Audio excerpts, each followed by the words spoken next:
All right, so he's about to tell his story of Philip Anthony Mitchell's about to tell his story of when he was suicidal. And this is a bit of a trigger warning. So if this is something that triggers you, just want to let you know. I did watch part of this in advance. So this is very, very intense, and it's a very kind of dark story, but I think that it's actually very powerful. So let's hear what he has to say about his testimony.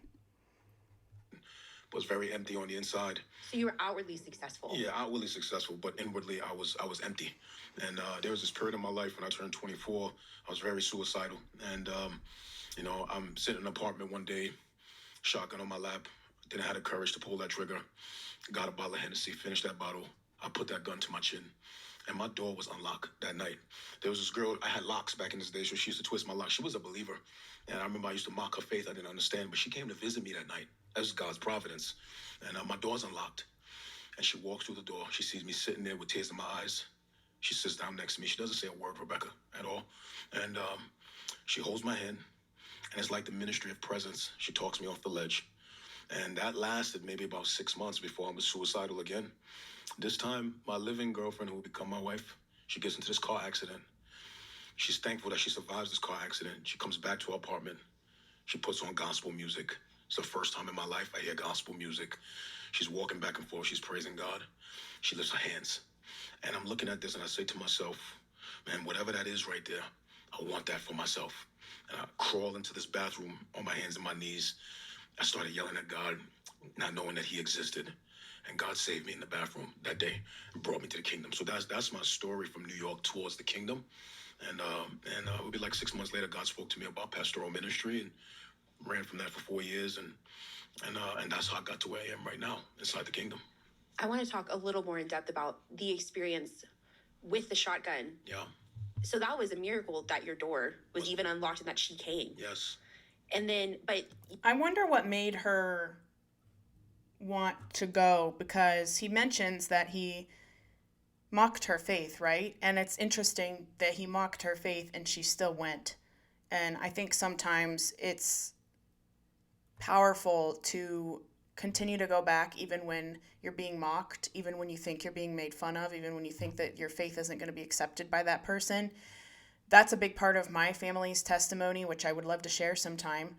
But basically, my grandmother kept denying Christ to this man that was witnessing to her, and he went back one more time, a third time, and she finally accepted Jesus Christ, and it changed the lineage of my entire family as far as our salvation went. And so it's really, really powerful when someone is obedient, when you feel like, oh, I think I'm going to just let them be. I don't want to disrespect them. And he's going to go on to say some more about this, about that night, but it's just amazing to me how, we can have our potentially criticisms of Philip Anthony Mitchell, and there's definitely some things that I have seen that I'm like, I don't understand it or I want to know more about it, but this testimony is extremely powerful, and I do believe every word he's saying. I think that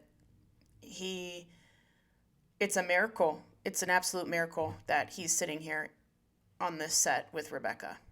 You were still 6 months later driven back to suicide because the emptiness. Do you feel like you just reached the end of yourself? Yeah. I feel like I learned a very hard lesson that we could pad our lives with all the things we think is going to make us feel fulfilled. Like, there are people watching and listening to this podcast right now who feel like if they get to a certain socioeconomic status, they will be fulfilled. If they get the husband or the wife, they're going to be fulfilled. If they get the big Instagram following. And we actually think that if we pad our lives with all of these material and what I would say fleeting things, that we will be fulfilled. I think people are dealing with this, both who are those who are far away from God and people inside the church are dealing with this. And I learned that you can have all of those things and still be empty. I was broken on the inside and I was empty. I had the fake smile, but I knew that something was missing in my life. I just did not know what it was until I cried out to God in that bathroom. And I look back on it and I think, man, like, there's somebody watching right now, listening to us, who's far away from God, and they think God does not care because of what they're going through. But I look back now in hindsight and realize, no, God cared about me on that day. I mean, it's his providence that he sent a believer to my apartment that night and that my door's unlocked. If that door's locked, I'm not sitting here. If that door's locked, I'm in eternity. And I'm in eternity separated from God. Oof. such a sobering thought. Yeah. What I love about the story 6 months later with your girlfriend at the time who would become your wife, which Yeah. I love, but she modeled when she put on that worship music, that gospel music, and she began to worship God. She modeled how God is enthroned on our praises Come on. and his presence and relationship. And that was you grabbed hold of that. Yeah. And you went into that bathroom and you cried out, but Yeah. that she modeled for you and you were able to cry out to him. Yeah. And then you experienced the liquid love Yeah. of God. Can you talk about that? Yeah, you know, it's so powerful that I love the framework you use for that. You know, how she came in and she modeled for me, you know, not knowing it was going to have an impact on me. That's why it's even important for like people who's watching to never underestimate the impact our public witness can have on somebody else. I mean, she puts on that gospel music, she's worshiping Jesus. And I said, when I went in that bathroom, I went in there with tears of brokenness, tears of frustration, tears of anger, tears of rage. And when the Lord met me in that bathroom, it was like I felt a strong presence just engulf that room. And then tears of anger became tears of peace and tears of joy. I knew something had happened to me. I just did not have any framework for what it was. I didn't have any Bible to explain.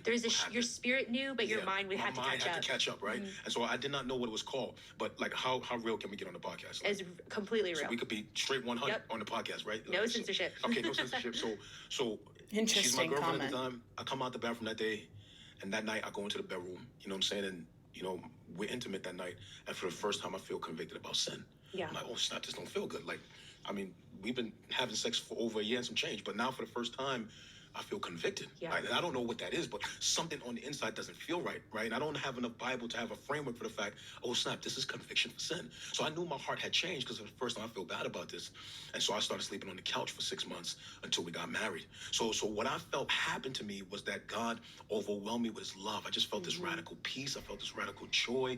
I felt this, like I was calm in my heart. It's crazy too because I was working for the TSA at the time. I was in the very first class sworn in for the TSA. I graduated like 2 months after 9/11. And the day after I give my life to Christ, they come into the job and they dragged me out that job in handcuffs. They said I obtained my government clearance under false pretenses because I had a felony on my record, right? And I'm sitting in a jail cell the day after I give my life to Christ. But I'm in that jail cell, and although there's bars in front of me, there's no bars inside of me. Amen. I feel this deep well of just peace. Like I'm just settled in my heart. Like, Lord, this is how our journey is going to begin. Okay. Oh, so it's not all rosy. Mine's starting with trouble, but I feel peace in the trouble. And so what I felt from God was a liquid love. I just love the way you framed that. Yeah, it was a liquid love. It changed my life. Yeah, my husband has a similar testimony where he said it was liquid love, and he called out to God in despair, and God met him. And that's what I love, is because it's not, you know, I love church services, I love ministry, but it boils down to relationship. 100%. And we need to have a conversation with God. And we need to have an encounter with God. We need to have a relationship with God. That's where the shift happens. 100%. And then everything else is overflow from the relationship. That's where ministry comes from. That's powerful what you just said. Like 2 things right there I think is so powerful. I think there are some people who think they can't get close to God unless they're inside of a church service or a church gathering. Like God is not limited to a building, and he's not limited to a service, right? God can meet a human being anywhere at any. I want to say, and I agree, that's so true. That is so true.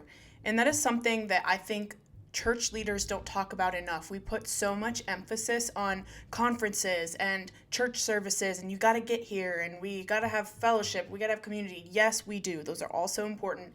Conferences are awesome. I think that God can really change people's lives, and I think unfortunately, people in big ministries like Philip Anthony Mitchell and Rebecca Lamb Weiss, they push that a lot, you know, because it's a moneymaker and it's popular and it's an emotional experience. And again, I'm not really saying there's anything wrong with those things, but these are the moments that we need to talk about more than that, are the moments when you are in the secret place or you are alone and you feel like you're just going to die, and the Lord shows up for you, because that's very similar to my testimony. When I was in my darkest place, I'm sorry if my power goes out in the middle of this video. It is storming pretty bad, but